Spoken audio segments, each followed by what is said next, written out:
महाभारत का सारांश। महाभारत हिंदू धर्म का सबसे बड़ा महाकाव्य है, जिसकी रचना ऋषि वेदव्यास ने की थी। इसमें लगभग 1,00,000 श्लोक हैं, जो इसे विश्व का सबसे बड़ा ग्रंथ बनाते हैं। मुख्य कथा। महाभारत में कुरु वंश के 2 पक्षों का संघर्ष है। पांडव 5 भाई युधिष्ठिर, भीम, अर्जुन, नकुल, सहदेव। कौरव 100 भाई, जिनमें सबसे बड़ा दुर्योधन था। पांडव राजा पांडु के पुत्र थे और कौरव राजा धृतराष्ट्र, जो अंधे थे, के पुत्र थे। मुख्य घटनाएं। 1. बाल्यकाल और प्रतिस्पर्धा। पांडव और कौरव साथ में बड़े हुए। उन्होंने द्रोणाचार्य से शस्त्र विद्या सीखी। अर्जुन के कौशल और पांडवों के प्रति दुर्योधन को जलन थी। 2. जुए का खेल, सभा पर्व। शकुनी ने दुर्योधन की ओर से युधिष्ठिर को जुए में हराया। युधिष्ठिर ने अपना सब कुछ हार दिया, राज्य, भाई और द्रौपदी को भी।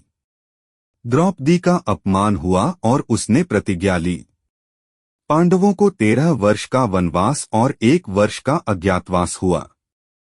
3. वापसी और युद्ध की तैयारी।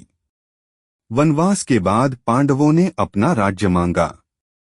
दुर्योधन ने इनकार किया। तब कुरुक्षेत्र युद्ध निश्चित हुआ।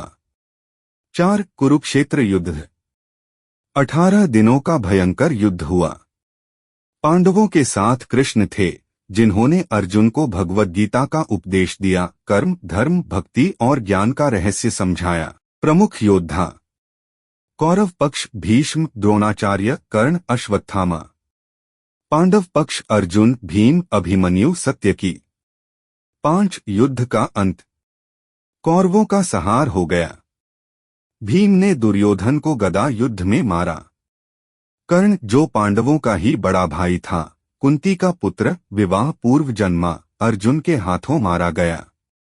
उसकी मृत्यु महाभारत का सबसे विराट और करुण प्रसंग है। 6. युद्ध के बाद पांडवों ने राज्य किया। वृद्धावस्था में उन्होंने परीक्षित, अर्जुन के पोते, को राजा बनाकर हिमालय की ओर प्रस्थान किया। केवल युधिष्ठिर अपने शरीर सहित स्वर्ग पहुंचे, जो उनके धर्म पालन का प्रतीक है। दार्शनिक और आध्यात्मिक भाव।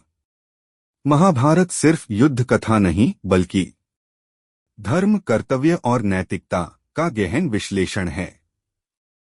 कर्मफल का सिद्धांत समझाता है।